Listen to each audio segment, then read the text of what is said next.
அதிமுக பொதுச் செயலாளர் எடப்பாடி கே பழனிசாமியிடம் சத்துணவு பணியாளர்கள் கோரிக்கைகள் அடங்கிய மனுவை வழங்கினர். தமிழ்நாடு சத்துணவு ஊழியர் முன்னேற்ற சங்கம் சார்பில் மாநில தலைவர் முத்துமாலா, மாநில பொதுச் செயலாளர் சவிதா ராமலிங்கம், மாநில பொருளாளர் மலர்விழி உள்ளிட்ட 20க்கும் மேற்பட்ட நிர்வாகிகள் எதிர்க்கட்சி தலைவர் புரட்சி தமிழரை சென்னையில் அவரது இல்லத்தில் நேரில் சந்தித்தனர். அப்போது சத்துணவு ஊழியர்களுக்கு காலமுறை ஊதியம் வழங்க வேண்டும், பட்டதாரி மற்றும் ஆசிரியர் தேர்வில் தேர்ச்சி பெற்ற சத்துணவு மற்றும் அங்கன்வாடி ஊழியர்களுக்கு பதவி உயர்வு வழங்க வேண்டும் என்பன உள்ளிட்ட 13 அம்ச கோரிக்கைகள் அடங்கிய மனுவை வழங்கினர்.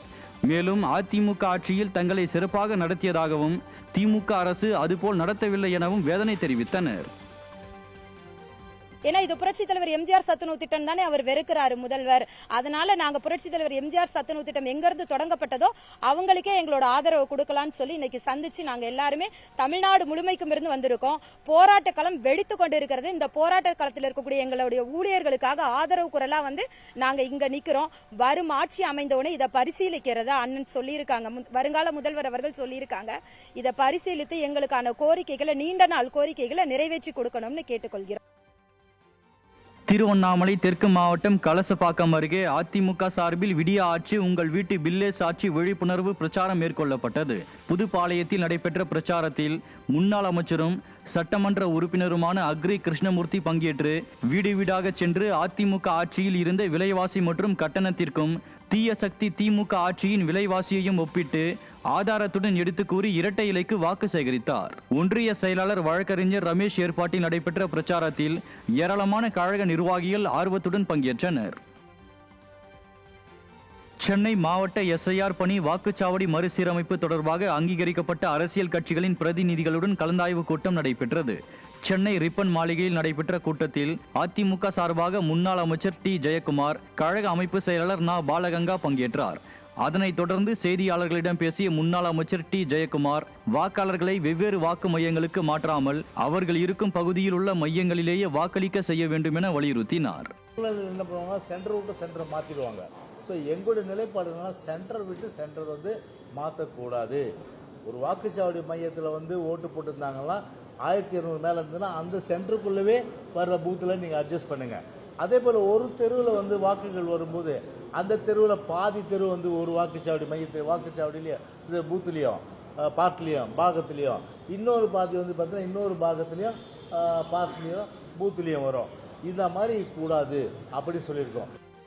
கோவை சாய்பாபா காலனி அருகே விளையாட்டுப் போட்டிகளில் வெற்றி பெற்றோருக்கு மாநகர மாவட்ட கழக செயலாளர் அம்மன் கே அர்ஜுனன் பரிசுகள் வழங்கினார். 43வது வார்டு வெங்கிட்டாபுரம் பகுதியில் வார்டு கழக செயலாளர் சம்பத் என்ற சத்தியவந்தனம் தலைமையில் நடைபெற்ற விளையாட்டுப் போட்டிகளில் வெற்றி பெற்றோருக்கான பரிசுகளை மாநகர மாவட்ட கழக செயலாளரும் அதிமுக சட்டமன்ற உறுப்பினருமான அம்மன் கே அர்ஜுனன் வழங்கினார். இதனையடுத்து பொதுமக்கள் திரளானோருக்கு அன்னதானத்தையும் மாநகர மாவட்ட கழக செயலாளர் வழங்கினார். திமுக அரசு கஞ்சாவால் ஓடும் இன்ஜின் என பாஜக மாநில தலைவர் நயினார் நாகேந்திரன் கடுமையாக சாடினார். மதுரையில் மண்டேலா நகரில் வரும் 28ஆம் தேதி பிரதமர் மோடி பங்கேற்கும் கூட்ட ஏற்பாடுகளை பாஜக மாநில தலைவர் நயினார் நாகேந்திரன் ஆய்வு செய்தார். அப்போது அதிமுக முன்னாள் அமைச்சர்கள் செல்லூர் ராஜு, ஆர்பி உதயகுமார், சட்டமன்ற உறுப்பினர் ராஜன் செல்லப்பா உள்பட பலர் உடன் இருந்தனர். அப்போது பேசிய பாஜக மாநில தலைவர் நயினார் நாகேந்திரன், ஒரு கவுன்சிலர் கூட ஆகாத விஜய் அதிமுகவை எப்படி விமர்சனம் செய்யலாம் என காட்டமாக கேள்வி எழுப்பினார். மேலும் பிரதமர் திருப்பரங்குன்றம் கோயிலுக்கு செல்வார் என தெரிவித்தார்.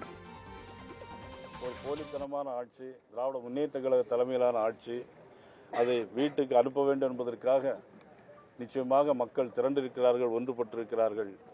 525 தேர்தல் அறிக்கையில் 70 தேர்தல் அறிக்கை கூட நிறைவேற்றாத ஒரு அரசு ஊழியர்களுக்கு பழைய ஓய்வூதிய திட்டத்தை 5 ஆண்டுகளுக்கு முன்பு நிறைவேற்றும்னு சொல்லி இப்பொழுது அடுத்த ஜூன் மாதம் ஆட்சியில் இருக்க மாட்டோம்னு தெரிஞ்சு ஏமாற்றக்கூடிய ஒரு ஏமாற்று வேலையை திமுகவில் மட்டும்தான் செய்ய முடியும்.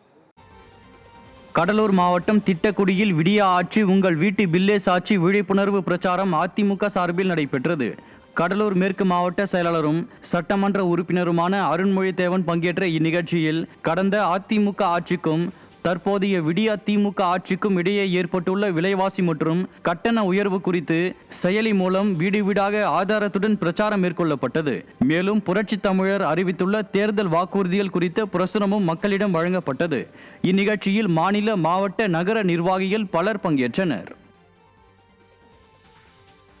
திருவண்ணாமலை மாவட்டம் போலூரில் விடியாத ஆட்சி உங்கள் வீட்டு பில்லே சாட்சி என்ற விழிப்புணர்வு பிரச்சாரம் அதிமுக சார்பில் நடைபெற்றது.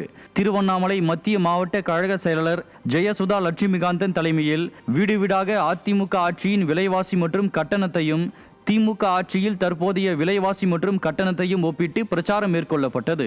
நகர செயலாளர் அம்பிகா முருகன் ஏற்பாட்டில் நடைபெற்ற இக்கூட்டத்தில் மாவட்ட தகவல் தொழில்நுட்ப பிரிவு செயலாளர் பரத் உள்ளிட்ட நிர்வாகிகள் பலர் பங்கேற்றனர்.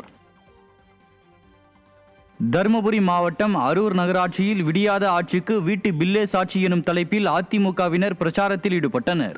அரூர் நகர செயலாளர் ARSS பாபு ஏற்பாட்டில் நடைபெற்ற இப்பிரச்சாரத்தை அதிமுக சட்டமன்ற உறுப்பினர் வே சம்பத்குமார் தொடங்கி வைத்தார். இதில் திமுக ஆட்சியில் நிலவும் விலைவாசி மற்றும் வரி உயர்வுகள் குறித்து மக்களுக்கு அதிமுகவினர் விரிவாக எடுத்துரைத்தனர். இப்பிரச்சாரத்தில் கழக நிர்வாகிகள் திரளானோர் கலந்து கொண்டனர்.